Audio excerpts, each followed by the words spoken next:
Hello बच्चों, I am doctor Atula from doctor Atula's house of biology. Continue करते हैं breathing and exchange of gases को।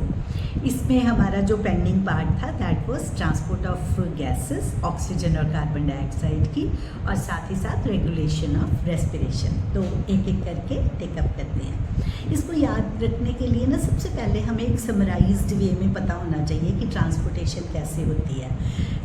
Carbon dioxide और oxygen की बात कर रहे हैं तो इसमें ना जैसे ऑक्सीजन है, ऑक्सीजन ऐसे याद रखो कि ये पूरी आरबीसी की ऐसे दोस्त है कि ज़्यादातर ऑक्सीजन जो है वो आरबीसी के अंदर जाती है। कितनी?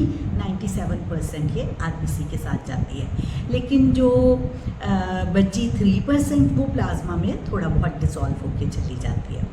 कार्बन डाइऑक्साइड की अगर बात करें तो उसमें भी जाते हैं, तो मेजर चंक उसमें ही है आरबीसी में। लेकिन यहाँ पे ना वो आरबीसी में दो तरीके से जाता है। एक तो वो कार्बामिनो हीमोग्लोबिन बन के जाता है, वो भी आरबीसी के अंदर ही जाएगा। लेकिन दूसरा जो है वो ज़्यादातर जो अमाउंट है, मतलब इतना कि 70% के करीब बाइकार्बोनेट्स बन के वो चला जाता है।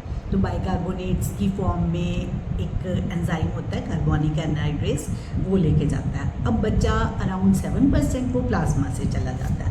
तो अगर आप परसेंटेजेस याद कर लेते हो ना तो आपका थोड़ा सा काम हल्का हो जाता है। क्या था? रिपीट करते हैं। ऑक्सीजन का हमारे पास 97% और आरबीसी में, और 3% प्लाज्मा में। कार्बन डाइऑक्साइड का मेन चंक जो है 70% बाइकार्बोनेट, 20 से 25% कार्बामिनो हीमोग्लोबिन, और बचा हुआ 7% प्लाज्मा से जाता है। तो एक एक करके अब हम टेकअप करते हैं। सबसे पहले बात करते हैं ट्रांसपोर्ट ऑफ ऑक्सीजन की।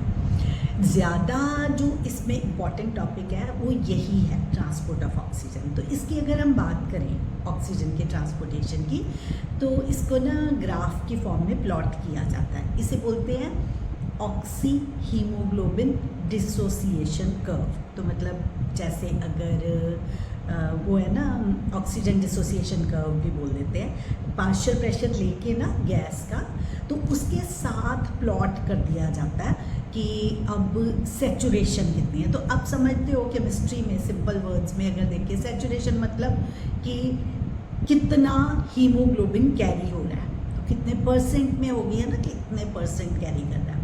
जैसे जैसे पार्शियल प्रेशर बढ़ता जाएगा वैसे वैसे परसेंटेज ऑफ हीमोग्लोबिन बढ़ती चली जाएगी सैचुरेशन की, है ना। तो अब ग्राफ में इसमें जो बना हुआ है एनसीईआरटी का, उसमें आप देख सकते हो कि क्लियर कट वो पहले कम था, धीरे धीरे करके वो रेज हो गया। रेज होके एक स्टेज ऐसी आई जहाँ पर सैचुरेशन 100% हो गई। तो इस चीज़ को अगर हम देखें तो मतलब मूवमेंट के हिसाब से कि किस टाइप की तरफ किधर, किस डायरेक्शन की तरफ, वेदर टुवर्ड्स राइट या लेफ़्ट, अगर ये ग्राफ डेविएट करता है तो उसे ऐसे लिखा जाता है shift to right, shift to left. तो ये कुछ कंडीशंस को डिनोट करेगा। अब अगर कोई शिफ्ट टू राइट हो रहा है तो वो डिसोसिएशन को डिनोट करता है। कैसे याद रखोगे? डिसोसिएशन मीन्स कम हो रहा है राइट की तरफ, तभी वो जा रहा है ना ग्राफ। अगर वो चीज़ सैचुरेशन उसकी कम हो रही है, सैचुरेशन कम होना मीन्स डिसोसिएशन, सैचुरेशन बढ़ना मीन्स एसोसिएशन। इसीलिए shift to right is dissociation, shift to left is association.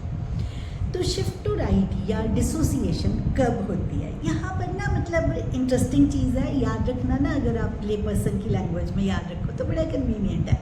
कैसे? ऐसे सोचो कि जैसे इसकी हीमोग्लोबिन की ऑक्सीजन से दोस्ती है, उसके साथ उसने बॉन्डिंग कर ली। कैसे बॉन्डिंग कर ली? उसने ऑक्सी हीमोग्लोबिन बना लिया।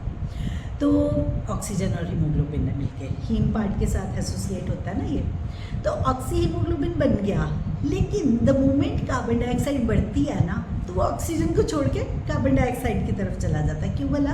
क्योंकि इधर सॉल्युबिलिटी ज़्यादा आती है ना, कार्बन डाइऑक्साइड के साथ हीमोग्लोबिन की एफिनिटी ज़्यादा होती है। हमारे बॉडी को कैसे एडवांटेज होता है कि एसोसिएशन उसकी कार्बन डाइऑक्साइड से ज़्यादा, तो अच्छी बात है, टिश्यूज़ को ऑक्सीजन अवेलेबल हो जाती है इस चक्कर में, तो हमें सूट करती है ये चीज़।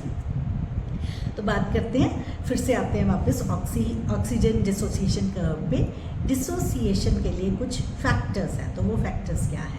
अगर ऑक्सीजन की पार्शियल प्रेशर बढ़ेगा, PO2 बढ़ेगा, तो डिसोसिएशन नहीं होगी हमारे पास। तो वो मतलब एक पकड़ते हैं, पहले हम डिसोसिएशन की बात करते हैं। अगर पार्शियल प्रेशर कम है तो डिसोसिएशन होगी ऑक्सीजन की। अगर partial pressure of carbon dioxide हमारा बढ़ जाता है तो डिसोसिएशन होगी।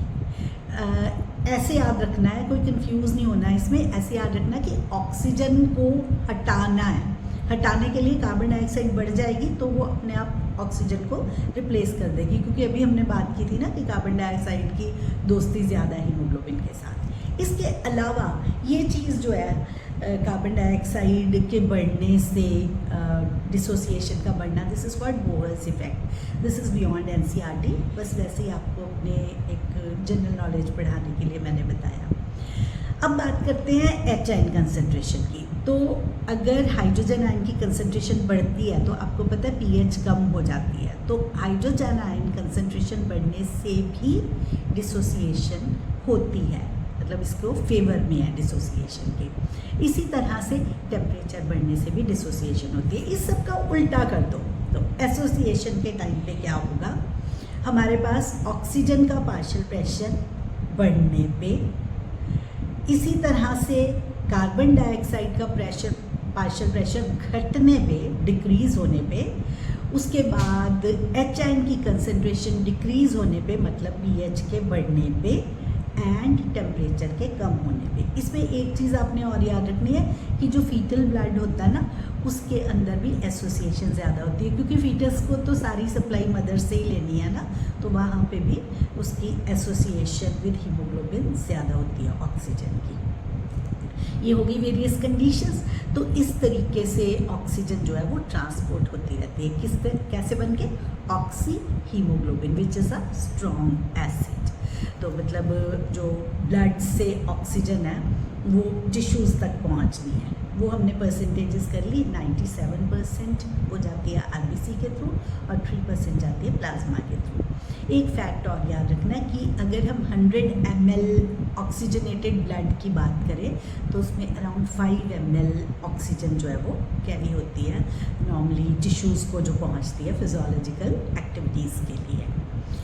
अब बात करते हैं हम ट्रांसपोर्ट ऑफ कार्बन डाइऑक्साइड की। तो कार्बन डाइऑक्साइड कैसे जाती है, हमने कहा कि पहले तो वो बाइकार्बोनेट की फॉर्म में जाती है। तो बाइकार्बोनेट में क्या होगा, कार्बन डाइऑक्साइड पानी के साथ मिलके CO2 + H2O वो बना देते हैं H2CO3। किस में बनता है ये, आरबीसी के अंदर भी और थोड़ा बहुत प्लाज्मा में भी कार्बोनिक एनहाइड्रेज होता है। इसको हमने बायोमोलिक्यूल्स में भी पढ़ा था।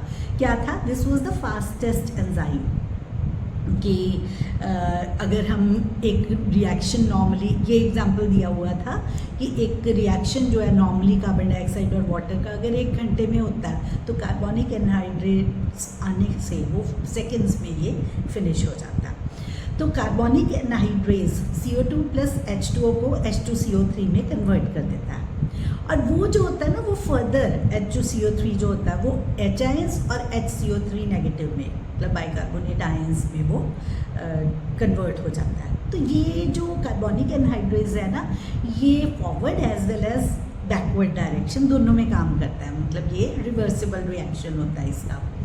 इसमें हमारे पास उसने बना दिया H2CO3 स्प्लिट किया, तो इसका मतलब बाइकार्बोनेट की कितना किया था परसेंटेज, 70% जा रहा था। बाकी का 20 से 25% हमने किया कार्बोमिनो हीमोग्लोबिन की फॉर्म में। वो कैसे जाता है, HbO2 बना हुआ था, HbO2 में से उसने ऑक्सीजन को हटा के खुद कार्बन डाइऑक्साइड ने अटैच हो जाना है। वो क्या बना देगा, कार्ब अमीनो हीमोग्लोबिन। तो मतलब जो H आयंस हैं वो हीम पार्ट के साथ कंबाइन करते होते हैं, तो कार्बामिनो हीमोग्लोबिन बन गया।